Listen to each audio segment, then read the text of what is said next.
ഗാന്ധി കുടുംബം അരങ്ങൊഴിയുന്നില്ലേ വയനാട്ടിൽ നിന്നും? രാഹുൽ പോയാൽ പകരം സഹോദരി പ്രിയങ്കയെ വയനാട്ടിൽ കൊണ്ടുവരുന്നു. രാഹുലിനറിയാം വയനാട്ടിൽ ഇപ്പോൾ തനിക്കുള്ള ഇമേജ് നിലനിർത്തണമെങ്കിൽ ഇപ്പോ വയനാട്ടിൽ നിന്നും മാറണമെന്നുള്ളത്. സ്വരം നന്നായിരിക്കുമ്പോൾ പാട്ട് നിർത്തുന്നത് നല്ലത് തന്നെയാണ്. പക്ഷേ റായ്ബറേലിയിൽ രാഹുൽ ജയിച്ച സാഹചര്യത്തിൽ എല്ലാവർക്കും അറിയുന്ന ഒരു കാര്യമാണ് രാഹുൽ വയനാട്ടിൽ നിന്നും മാറുമെന്നുള്ള കാര്യം.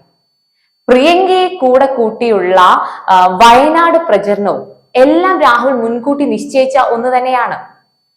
രാഹുൽ വയനാട് വിടുമെന്നുള്ളത് മുൻകൂട്ടി നിശ്ചയിച്ച തീരുമാനങ്ങളിൽ ഒരു കാര്യം തന്നെയാണ്. വയനാട് രാഹുലിന്റെ പ്രതീക്ഷയായിരുന്നു എന്ന് നമുക്ക് പറയാൻ സാധിക്കില്ല. കാരണം വയനാട് മത്സരിച്ചാലും ജയിക്കുമെന്ന് രാഹുൽ നന്നായിട്ട് അറിയുമായിരുന്നു. റായ്ബറേലിയിൽ പരാജയപ്പെട്ടാൽ വയനാട് ഒരു കച്ചിത്തുരുമ്പാണ് എന്ന് മാത്രം. അല്ലാതെ യഥാർത്ഥ ആത്മാർത്ഥത രാഹുലിന് വയനാട്ടുകാരോട് ഉണ്ടായിരുന്നു എന്നുള്ളൊരു ചോദ്യം തന്നെയാണ്. രാഹുലിന് വയനാട്ടിൽ നിന്നിട്ട് പ്രത്യേകിച്ച് കാര്യമൊന്നുമില്ല. പിന്നെ ഒരു സുരക്ഷിത മണ്ഡലം, അതിനുവേണ്ടി മാത്രമാണ് വയനാട് രാഹുൽ തെരഞ്ഞെടുത്തത് തന്നെ. രാഹുലിന് റായ്ബറേലിയിൽ മത്സരിച്ചാൽ മാത്രമേ കോൺഗ്രസ് രാഷ്ട്രീയത്തിൽ കാര്യമായിട്ട് എന്തെങ്കിലും ചെയ്യാൻ കഴിയുകയുള്ളൂ.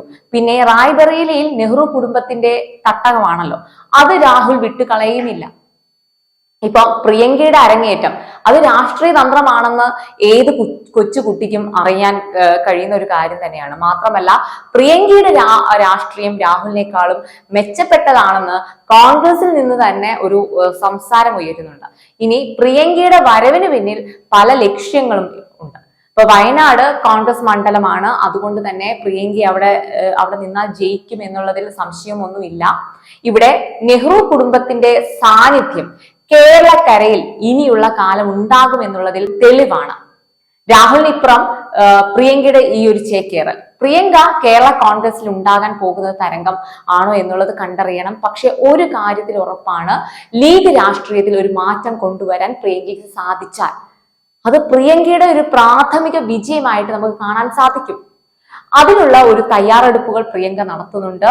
ജെൻഡർ ലീഗ് രാഷ്ട്രീയം, അത് പ്രിയങ്കയുടെ സാന്നിധ്യം ഉണ്ടാകാൻ പോകുന്ന ഒരു വെല്ലുവിളി തന്നെയാണ്. ലീഗിനെ സംബന്ധിച്ച് വനിതാ രാഷ്ട്രീയക്കാരെ വിജയിപ്പിക്കുക അല്ലെങ്കിൽ ജയിപ്പിക്കുക എന്ന് പറയുന്നത് ഒരുപാട് പ്രയാസകരമായിട്ടുള്ള ഒരു കാര്യം തന്നെയാണ്. പ്രത്യേകിച്ചും ഈ മത നേതൃത്വങ്ങൾക്കും മറ്റും വലിയ രീതിയിലുള്ള ഒരു വിയോജിപ്പിതിനുണ്ട്. അത് അവരെ സംബന്ധിച്ച് അംഗീകരിക്കാൻ കഴിയാത്ത ഒരു കാര്യമാണ് സ്ത്രീകൾ അടുക്കളയിൽ നിന്നും നിയമസഭയിലേക്ക് എന്നുള്ളത്. ഇപ്പൊ 25 വർഷത്തിന് ശേഷമാണ് ലീഗ് ഒരു വനിതാ സ്ഥാനാർത്ഥിയെ നിയമസഭ മത്സരിപ്പിക്കാൻ തയ്യാറായത്. പക്ഷേ അവരവിടെ പരാജയപ്പെട്ടു. സ്ത്രീകളെ ജയിപ്പിക്കുക മുസ്ലിം സമൂഹത്തിന് അംഗീകരിക്കാൻ സാധിക്കില്ല. അവിടെയാണ് പ്രിയങ്ക ലീഗിനെ അടിമുടി മാറ്റാൻ പോകുന്നത്.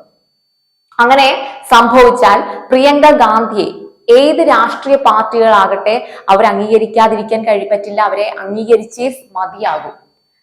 പുതിയ സാധ്യതകൾക്ക് പ്രിയങ്ക വഴി തുറക്കുകയാകും. എന്നാൽ രാഹുലിന് സാധിക്കാത്തത് പ്രിയങ്കയ്ക്ക് വയനാട് മണ്ഡലത്തിൽ സാധിച്ചാൽ അത് ചരിത്ര മാറ്റം തന്നെയാകും. ഇപ്പം രണ്ടാം ഇന്ത്യയുടെ വരവ് എന്ന് എല്ലാവരും പറയുമ്പോൾ അത് എത്രത്തോളം തരംഗം പ്രിയങ്ക ഗാന്ധിക്ക് ഉണ്ടാക്കാൻ സാധിക്കുമെന്ന് വരും നാളുകളിൽ നമുക്ക് അറിയാൻ സാധിക്കും.